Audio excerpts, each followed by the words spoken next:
Hello, Hey Boomer listeners. So good to have everybody here today. And today you are going to meet Renato Vicario and Janette Wesley.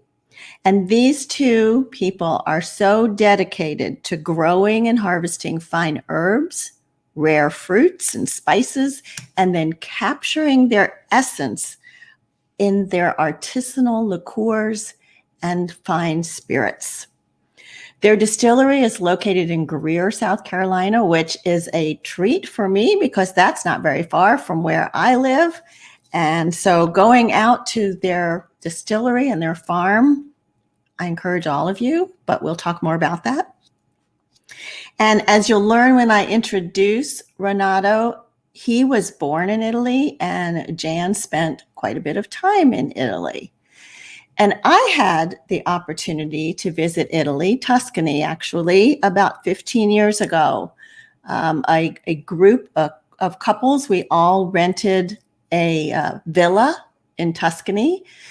And one of the people from the couples with us was from Italy. So she had arranged to have a cook provide us with our welcoming meal.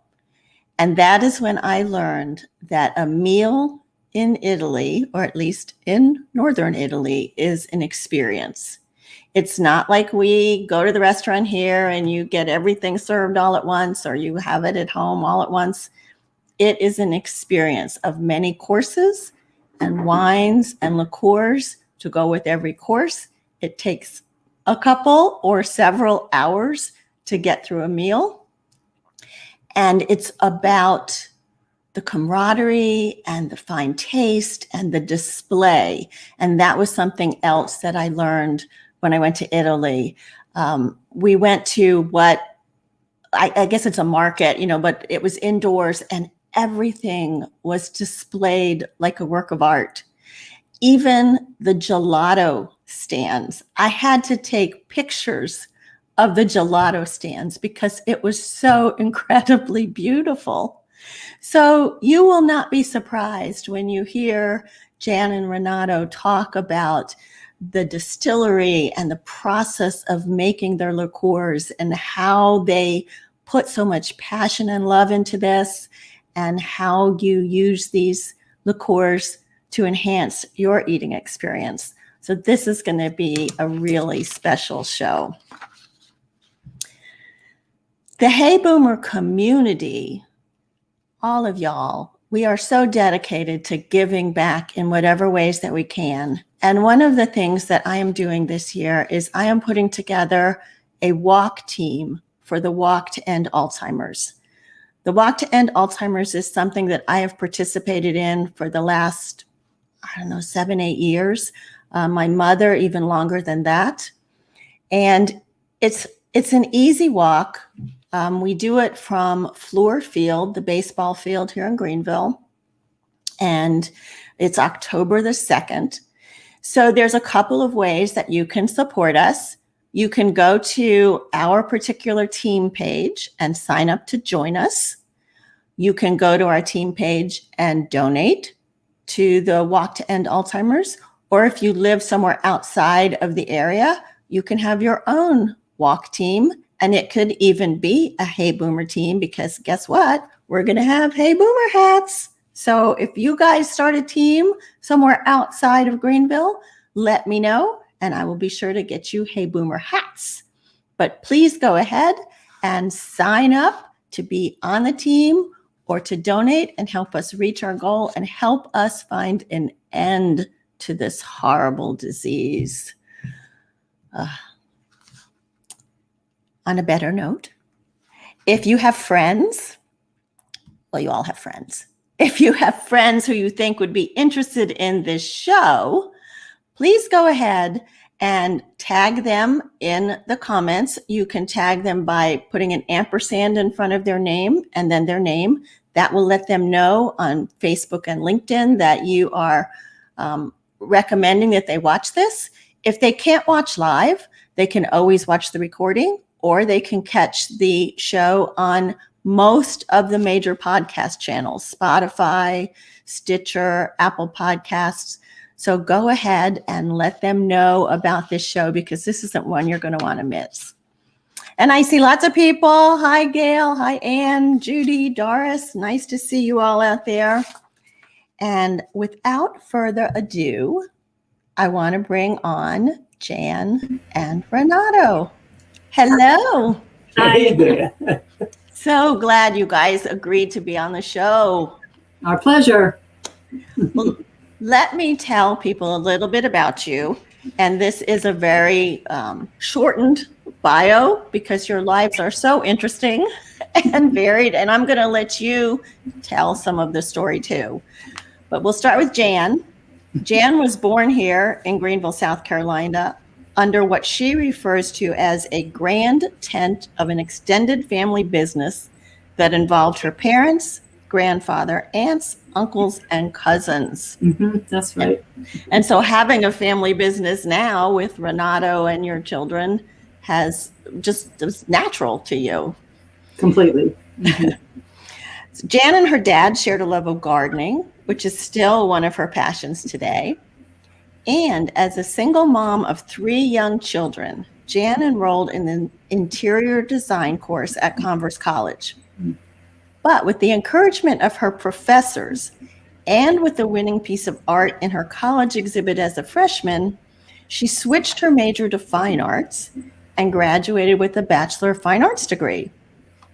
During the time that she was in school, she spent a summer in Cortona, Italy, with their children.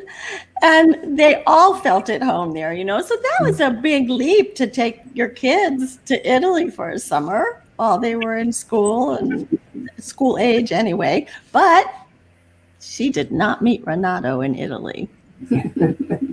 So let's talk about Renato. He was born in Milan, but spent much of his childhood along the shore of Lake Maggiore. Yes? Okay. On the south side of the Alps in northern Italy. He was taught to raise his own food and find food in the forest. And Renato raised snails and rabbits. Between everything else. Okay. And but what he did a lot of was spend hours in the kitchen with his grandmother and his great-grandmother. And by the age of 6, he was helping them make liqueurs following family and Italian tradition. Can you imagine teaching our 6-year-olds to make liquor? Normal in Italy. By the age of 13, Renato went to boarding school in Paris. He studied at the Sorbonne in Paris and Cambridge in England, and he graduated from the Catholic University in Milan in economics. He spent many years in the travel industry and had his own travel wholesale company with offices in Italy, Thailand, Costa Rica, and Hong Kong.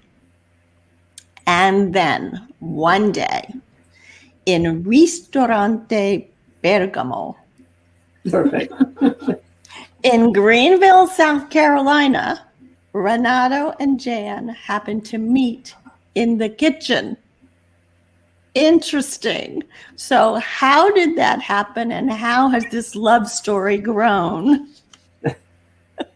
Well, at the time, I was concentrating more on my office in Costa Rica, in San Jose.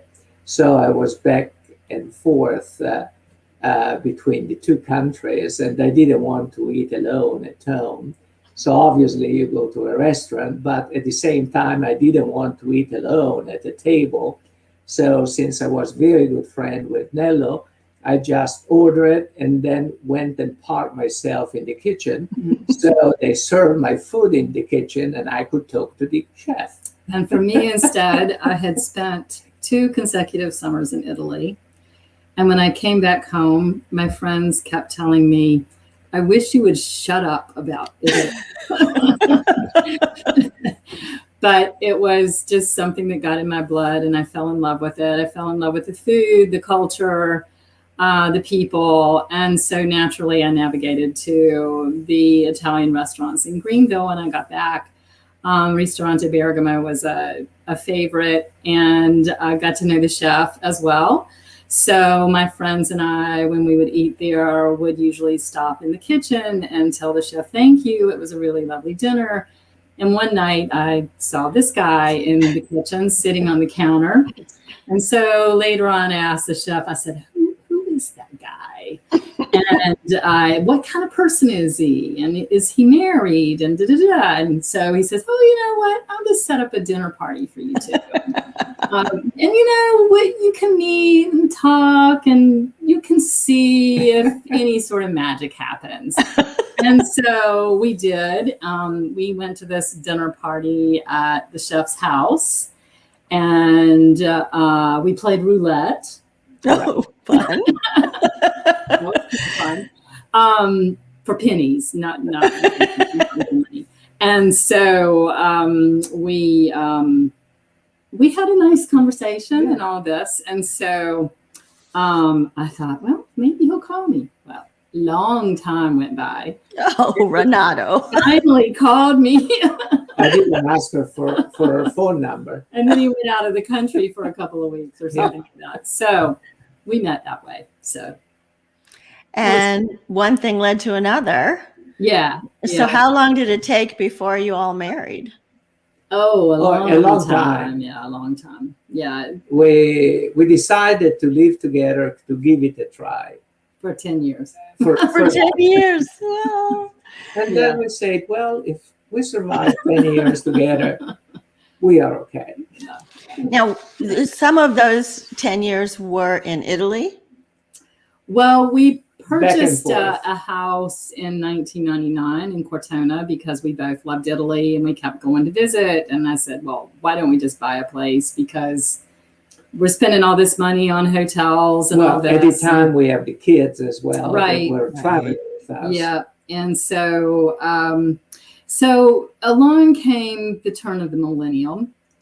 And I'm kind of famous for my New Year's Eve resolutions. So, and sticking to them. And so we made a decision, or I made a decision. Okay. By the turn of the millennium, we were going to own a place in Italy. And so we just got busy and kind of found this place and made it happen in about 6 months. Yeah, so and we were going to have a big party for all of our friends. Right, which we on did. December 31. And it was a great party. We had friends from all around the world. We did a from dinner. Peru, from Switzerland. From everywhere. And so we did an around the world dinner celebrating New Year's Eve every hour that it turned. Oh, how fun. What a great idea. Food from Thailand, food from Japan all the way to the United States. It was fun. What a great idea. Yeah. So the property that you bought, is that where you started your vineyard? Yes, correct. But not for a while. When we bought the house, it was way bigger than we ever dreamed that we were going to buy. And it came with this olive tree orchard of about 250 trees or so. And I looked at the former owner and I said, we don't know anything about olive trees. And so she said, oh, don't worry. There's this guy next door. He'll come over and take care of them for you. You know, it's pretty easy. And so we met this guy who is still working with us today and has just been our right arm over there. Yeah. So we bought the house and it came with the olive trees. It didn't have any vineyards, but that came later. So we purchased some land later and planted vineyards and went on this wine mission. So, well, giant mission. Yeah. And I'd like to just briefly talk about the slow food movement because it plays into the way you take care of land and the way you have like the cherry trees and all. So would you talk about that a little bit? Sure. So we've been members of Slow Food for eons. I can't even remember when we first joined, but it just seemed like a really an organization that we just fit with because all of the principles that they adhered to were things that we really were in tune with. So protecting the environment, protecting foods that are endangered, protecting small farmers, and all of that sort of thing was just right up our alley. So eventually we got involved in our local chapter. We became board members, and then later on I became the chapter leader of that group, and we spent many years, I don't remember how many, maybe 10 or so, as leadership of that group. And Renato did some amazing cooking classes for I was taking care of all of their events for cooking, for learning, for kids at school. Yeah, we did all kinds of stuff. I mean, we could talk about that on a whole nother program probably. Yeah, I just bring that up because I know one of the things that you did in your vineyard, and I want to talk about the vineyard and then what brought you here, but one of the things you did was to preserve or grow those rare cherries. Yeah, so what happened along the way, when we purchased this additional land and planted vineyards, we were all the time making wine, but we were also having fun making our own liqueurs at home. And Renato would go out and pick up grass. I would call it grass. I mean, all this stuff out of the lawn. He would come in and he says, "Oh, I'm going to make this Amaro del Campo." I said, "Well, what does that mean?" "Well, stuff I picked up in the yard." So, and that one was really great, but we can't remember what he put in it. So I guess it's never going to be made again. We would have to go back to Italy over 2 or 3 years in between June and July and see what grows, because that was the important thing. So the cherries, we had these trees there. They were these really amazing sour cherry trees. My kids used to love to climb up and eat them. And we would always warn them, you got to go out right when they get ripe, because if not, the birds are going to come in and eat them all. Well, one day they waited one day too late and all the cherries were gone. So they were all upset. But anyway, we found out this cherry, back to Slow Food, is listed on what Slow Food calls the Ark of Taste. And the Ark of Taste is this catalog that they put together of rare and disappearing foods. And of course, on that, there are plant species, there are animal breeds, there's different cheeses, there's all kinds of salami, all kinds of different things. And this cherry is on that list. And so we thought, oh, wow, we have something pretty special here. We started doing a little bit of research on it. We couldn't find really any place that sold them. So we started cutting they shoot up these little sprouts at the bottom. And so we would take these sprouts and replant them. And we had a special area in this land that was not good for vineyard because it was kind of at this river bottom. So we started planting the cherries there. And so eventually we ended up with about 300 cherries. It's perfect for the cherries. It's a rare and endangered cherry species called the Visciole di Cantiano. And it's just perfect for liqueur making. So we just love it. And that is what is in your Savage Cherry liqueur. And I love that. I did buy some of that. That was so good. So Renato, then you left Italy and you came to Greenville or Greer and decided you wanted to start this distillery here. So would you tell me a little bit about that? Well, that's a long story, actually, because I didn't come here to start a distillery. That was a passion, okay? My regular business was, I've been, since 1968, I've been a wholesale travel company. Wholesale travel companies are not open to the public. They're not travel agent. We are the ones behind most of the very big groups, universities, and so on and so forth. So I came here to establish my business in the United States because the majority of my clients were from the United States.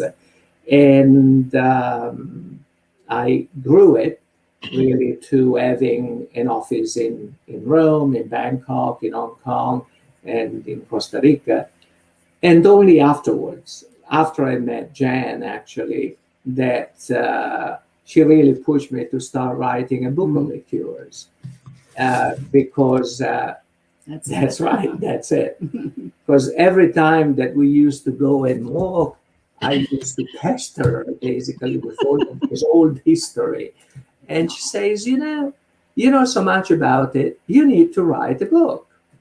And so that's really how the distillery idea came about. We were, like I said, in Italy, but also in the United States, at home, just making these liqueurs, just like you would make, if you're going to make lasagna one day, we might be making nocino one day or something. So we were making all these liqueurs, and every time we had these dinner parties and friends would come over, it was just like, okay, we can't wait till the end of the dinner and have some of these liqueurs. And so it was kind of always the big hit at our dinner parties. Where can we find them? And then after the book came out, we were going around with our publisher everywhere, and everybody wanted to know where they could buy these liqueurs. And we said, well, the whole idea of the book is you make them at home yourself.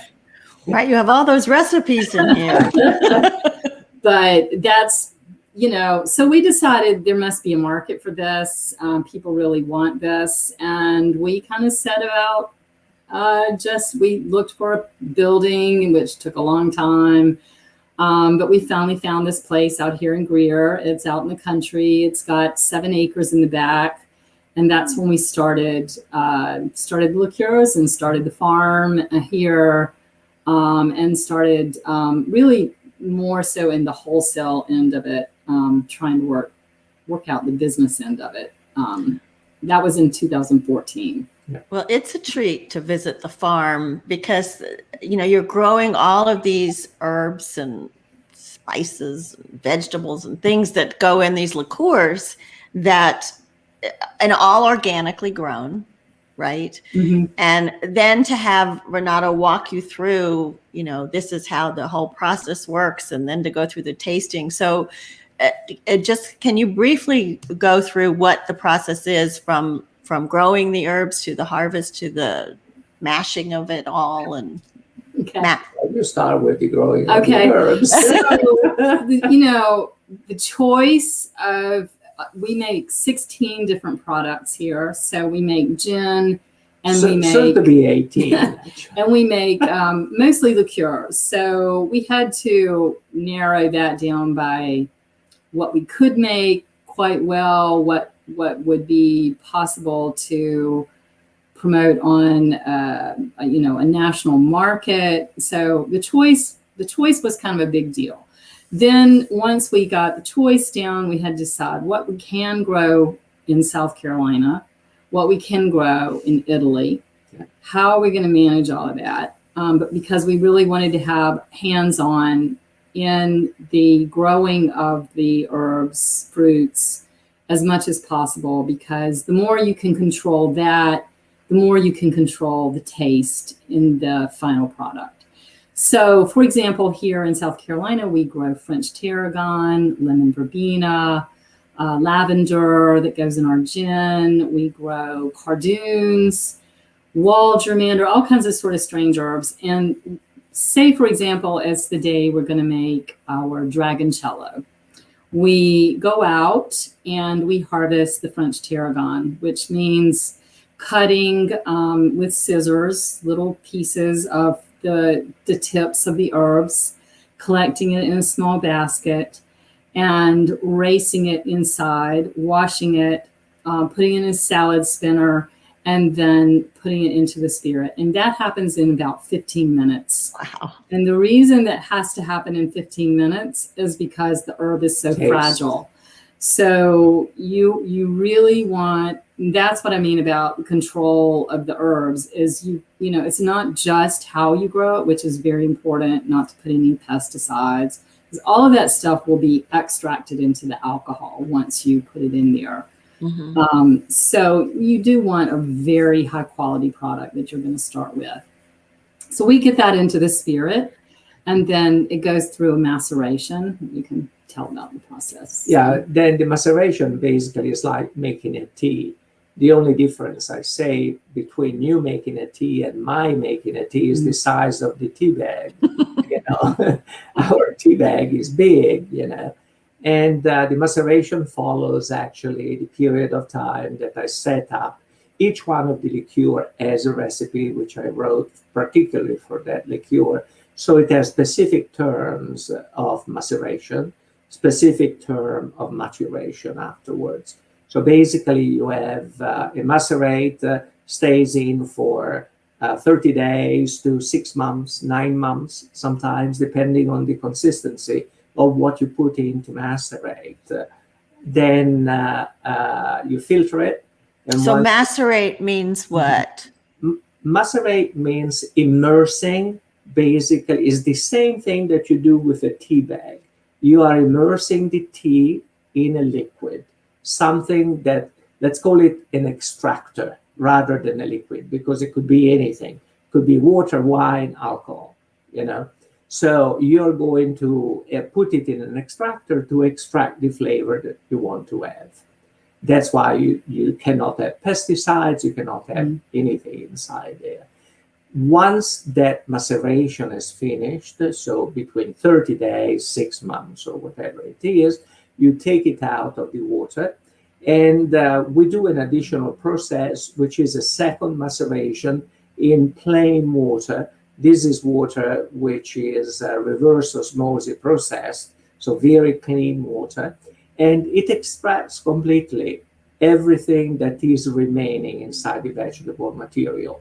After that, we put it in a fruit press, squash it out. At that time, we have the old element, the vegetable. They could be recycled in the ground without any problem. Compost. They can be composted, which we do. The second thing is we have a water-based tincture. The tincture is the first one with the alcohol. The second one is whatever remained in the vegetable. We mix it with a sugar because by law, a liqueur has to have X amount of sugar. It is specified by law. So that's the difference between a spirit and a liqueur, is the liqueur has to have a sweetener. It doesn't matter if you use honey or sugar or whatever. And it has to be flavored with something like herbs, nuts, fruits. No, yeah. So basically, we import from Colombia one of the best sugars that we found, actually, which is actually evaporated cane juice. So they take the cane, squash it, and the cane juice goes in the sun, and the sugar is what remains. After that, it gets all mixed, filtered, and then left for a little time, because time is the essence, and then bottled. And so you bottle it in these dark bottles, right? Why is that? Dark because, you can show it that way. Hold it closer. Let me try it. Every time that you have, especially vegetable compounds, you want to have it protected from the sunlight. If you put a piece of PVC out in the sun, after 5 years, that PVC is disappeared. It's melted away because of the power of the sun. The same thing happens with the vegetable compounds. So you prevent oxidizing, that's oxidization. The second thing is we keep telling people that once either they drain the bottle completely, or otherwise they have to make sure that they take the air out, because that oxidizes as well. Take the air out. Yeah. Oh. Just like what they do with the wine bottles many times. Okay. All right. I didn't know that. Yeah. Right. So we have a special tool that we call the Archimedes Spirit Saver, which is basically you just drop glass marbles down into the bottle, and it rises. The liquid will then rise up to the top of the cork. So you're just doing it by displacement. That's why we call it Archimedes Principle. Yeah. And so so it's a easy old-fashioned way to keep your spirits So well. it's not as much cold. A cool environment is perfect, but sunlight and oxygen are your two main. Okay, so all of you listening can hear the passion that Jan and Renato have with this, and we need to plan a trip. All of you, hey boomers, we need to plan a trip to go out and see them in Greer, because you also do a tasting experience there. I know most of your business is wholesale, but can you walk us through the tasting just briefly, what that's like? Sure. We invite you into our tasting room, which is lovely. Thank you. So it's just a renovated home that we turned into our tasting room. I wanted it to be quite intimate, so you don't have, it's not loud. We try to play some nice music. Hopefully you like it. And anyway, we take you out and show you our farm and explain how the herbs are used.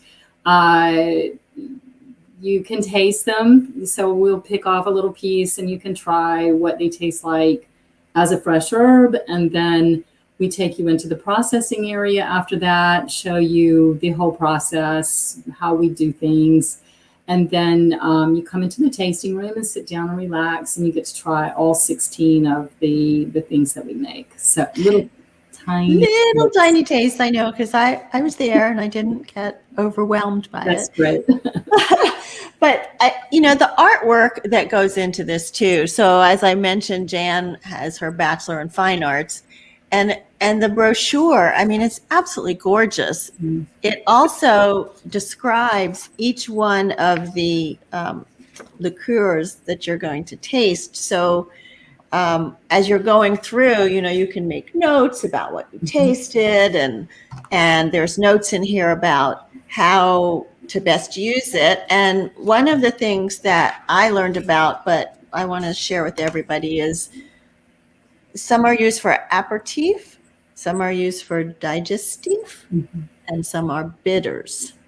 So can you explain how they're used and what the difference is? The digestives and the bitters are in one category. Okay.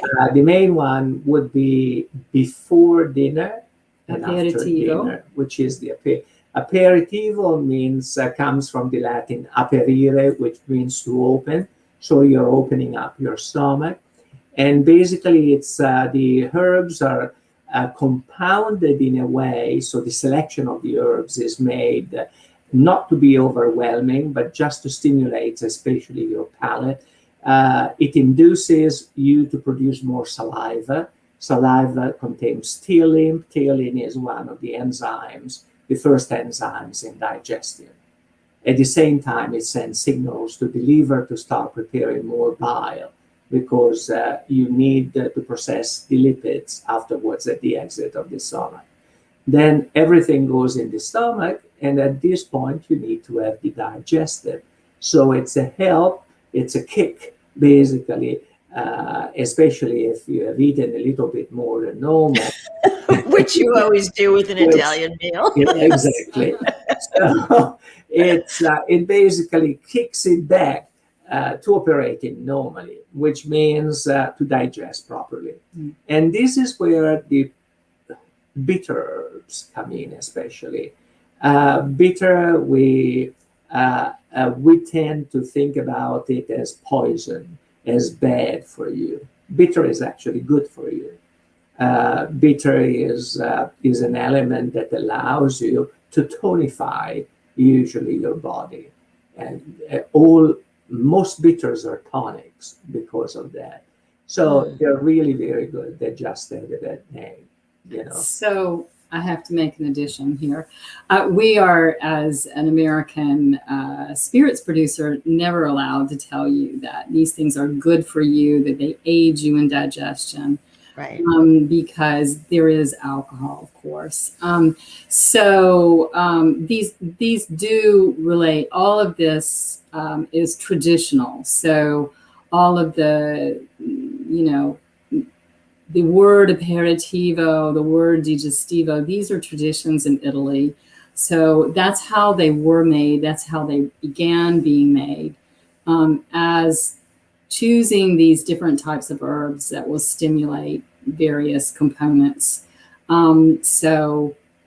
Again, we can't Can't tell me it's good for me, Well, but at the time, they didn't have the chemical industry that Yeah. we have today. And therefore, most of the medicines, they had to rely on what was available by nature. Even today, if you look at most of the medicines today, they come from nature. They come from studies of nature. And and then mixed with alcohol. well, You have to continually remember that. true. But at the same time, they are mixed with alcohol at the beginning for extracting. Yeah. Alcohol, to me, is it's an extractor. It's only a means of extracting the maximum possible from a herb. It just happens to be alcohol.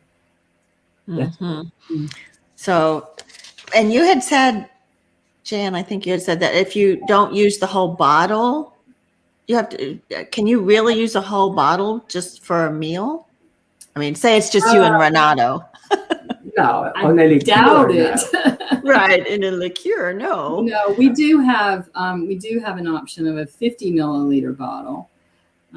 That you could probably use for The little ones, yeah. But that's why she was talking about the Archimedes Principle. Okay. Technically speaking, this was the way that we used to do it in the old days because we didn't have any money. But everybody played with glass marbles, and therefore you took the marbles, cleaned them well, boiled them usually, and you put them in a bottle because even wine at the time was precious, after Second World War. So you put the glass marbles in a bottle to elevate the level, the content to the neck and to stop the oxidization. So that's a very good way of doing it. Well, I loved the book. When I saw it first, I have to say, I was like, oh my gosh, this is going to be heavy reading. It's thick and, it's a big book. But, explaining the history and the process, and it was fascinating. But then I got to all these recipes. Can people really make this at home? Of course. Yeah. That's why the book's there. So the whole, I would need special equipment though, right? To do this maceration. No. You would need a lot less than you would think to do it.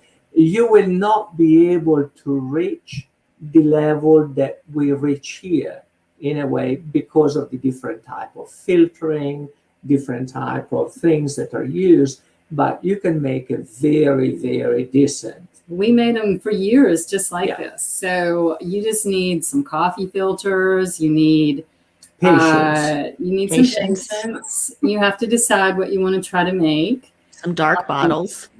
Well, even if you don't have a dark bottle, that's not the end of the world. You can reuse bottles from other, You need a hermetically sealed glass jar to start your maceration. And those are cheap. And you should hopefully live in a state where you can buy some neutral spirits. 95, which is 190 proof alcohol is perfect. Because you want to start with something clean. And that's why we start with a very clean spirit, which is distilled wheat. And it has no taste. So that's the important thing. If you do something, say, in a white wine, you can actually make a white wine liqueur. That's how the Romans did.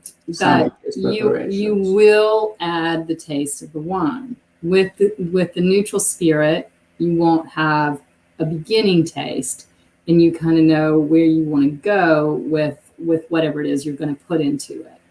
But you can make them, sure. The better the distilled spirit you have, like the one that we have, ultra pure, it's distilled 3 times. And it's distilled 3 times in order to take away any additional flavor that it could have still remaining from the wheat base where it comes from. Because if you were to just distill it once, especially without a rectifier, in a regular normal still, you're going to have a liquid of 70, 75%, 72% proof maximum, but it will still have the taste of the wheat. So you want to take the wheat out, you have to distill it. Okay. So you two, as boomers, are at the age when many people are retiring, Mm. and Well, you I'm are officially retired. Right. you're building a business. So what keeps you motivated? Pleasure in doing it. Also, Achievement. giving other people pleasure and Teaching. doing something for me. Sometimes we'll go to New York with our distributor there, and we've had people come to our table with tears running down their face, telling us, "Thank you for making this the way you do. We really appreciate it." And I mean, that was just enough. I was like, okay, we go back and work now. Wow. Because it to have somebody appreciate that in that way is just, it's really very rewarding and very I guess it's sort of the applause at the end of the theatrical performance in a way, you know. Actors work for applause, and that's our applause. Yeah. So, And you put so much heart and passion into what you make. yeah, we wouldn't do it any other way. Yeah, you have to. Otherwise, you don't do it. Yeah, that's just us. Well, it is such a pleasure to have you close by. And if anybody that is on this call wants to join me to go out there for a tasting, you can email me at wendy@heyboomer.biz, and we will set something up for sure. Sounds great. We'd And love to have you. Yes, I am sure that we will have a fabulous time. I'll always be an expert now, right? Because I've been out here a couple of times. Well, let me also share with people how they can find you and reach you. So they can go to the website. If you are not in the area and you plan to visit, you can go to salutellc.com/visit, and you can actually reserve a visit online that way. So when you know you're coming through, that would be a great thing to do.